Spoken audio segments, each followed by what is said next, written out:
25 जून 1975 को इंदिरा गांधी के सुझाव पर तत्कालीन राष्ट्रपति फखरुद्दीन अली अहमद के आदेश पर देश में आपातकाल की घोषणा की गई। आपातकाल लागू होने के साथ ही विपक्ष के तमाम बड़े नेताओं को जेल में डाल दिया गया। दिल्ली स्थित तमाम बड़े अखबारों के दफ्तर की बिजली काट दी गई। जनता तक जाने वाली सभी खबरों को सरकार की ओर से सेंसर किया जाने लगा। 1970 के दशक में एक साथ कई चीजें हो रही थी। एक को संभालो तो दूसरी हाथ से फिसल जाए, दूसरी को संभालो तो तीसरी हाथ से फिसल जाए और तीसरी को संभालो तो चौथी। एक तरफ गुजरात में नवनिर्माण आंदोलन चल रहा था, दूसरी तरफ बिहार में छात्र प्रदर्शन कर रहे थे। तभी जयप्रकाश नारायण बिहार प्रदर्शन से जुड़ गए और देश भर में इस क्रांति को आग की तरह फैला दिया। इतना सब हो रहा था कि सभी रेल कर्मियों की हड़ताल होने लगी। इसी वक्त इलाहाबाद हाई कोर्ट ने राजनारायण मामले में अपना फैसला सुना दिया। सरकार के लिए इधर उधर सब तरफ से संकट के बादल घिराए। इस तूफान के केंद्र में थी श्रीमती इंदिरा गांधी। हर तरफ से कुर्सी खींचती नजर आ रही थी। एक हाथ से बचाए तो दूसरा खींचने को आतुर था। यूं तो तमाम संकटों की शुरुआत पहले ही हो गई थी, लेकिन सबसे पहले उस थ्रिलर सीन की बात करते हैं जो जून महीने की 25 तारीख की काली रात को शुरू हुआ। तब देश को आपातकाल और सेंसरशिप के हवाले कर दिया गया। नागरिकों से उनके अधिकार छीन लिए गए। राजनीतिक विरोधियों को उनके घर या दूसरे ठिकानों से खदेड़ कर जेलों में भरा गया। अभिव्यक्ति व्यक्त करना अब अपराध हो गया था। हर तरफ सेंसरशिप का ताला जड़ दिया गया। अब पत्र पत्रिकाओं में केवल वही छपता जो उस समय की सरकार चाहती थी। आकाशवाणी की वाणी में भी खौफ था। प्रकाशन प्रसारण से पहले कंटेंट सरकारी अधिकारी के पास भेजा जाता और उसे सेंसर करवाना पड़ता था। इस कहानी का हीरो वो था जिसके आगे कोई भी हीरो धूल फांकता दिखे, यानी लोक नायक जयप्रकाश नारायण।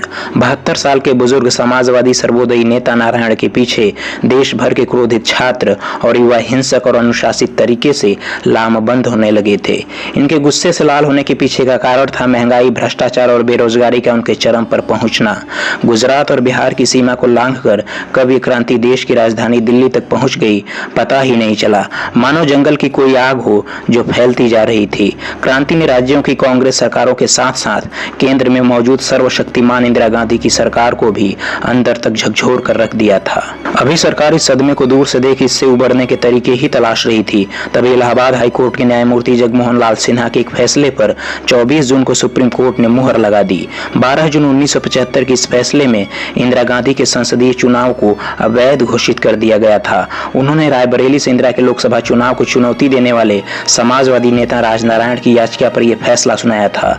इंदिरा की लोकसभा सदस्यता तो रद्द की गई, साथ ही 6 साल तक चुनाव लड़ने के लिए अयोग्य घोषित कर दिया गया। अब 24 जून को सुप्रीम कोर्ट ने इसी फैसले पर मुहर लगा दी। हालांकि इंदिरा को प्रधानमंत्री बने रहने की छूट दे दी। वो लोकसभा में तो जा सकती थी, लेकिन वोट नहीं दे सकती थी। हाईकोर्ट में दायर अपनी याचिका में राजनारायण ने इंदिरा गांधी पर भ्रष्टाचार और सरकारी मशीनरी और संसाधनों के दुरुपयोग का आरोप लगाया। इस केस में शांति भूषण राजनारायण के वकील थे। उन्होंने कहा था कि इंदिरा गांधी ने चुनाव प्रचार में सरकारी कर्मचारियों का इस्तेमाल किया है। शांति भूषण ने इसके लिए प्रधानमंत्री के सचिव यशपाल कपूर का उदाहरण दिया था, जिन्होंने राष्ट्रपति से अपना इस्तीफा मंजूर होने से पहले ही इंदिरा गांधी के लिए काम करना शुरू कर दिया था। कोर्ट ने इसी आधार पर इंदिरा की सांसदी को खारिज कर दिया था। दिल्ली के रामलीला मैदान में जयप्रकाश नारायण ने कहा कि अब समय आ गया है कि देश की सेना और पुलिस अपनी ड्यूटी निभाते हुए सरकार से असहयोग करे। उन्होंने कोर्ट के इस फैसले का हवाला देते हुए जवानों से आह्वान किया कि वे सरकार के उन आदेशों की अवहेलना करें जो उनकी आत्मा को स्वीकार न हो। उस दौर के आलोचकों का मानना है कि इंदिरा को उस क्रांति जैसे माहौल में किसी पर भी भरोसा नहीं था और वो खुद किसी भी कीमत पर प्रधानमंत्री पद की कुर्सी छोड़ने के लिए तैयार नहीं थी।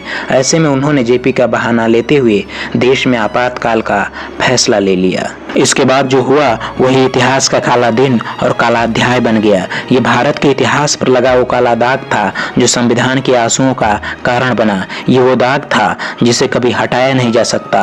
देश में 1977 को आम चुनाव हुए जिसमें इंदिरा की कांग्रेस को शर्मनाक हार का सामना करना पड़ा।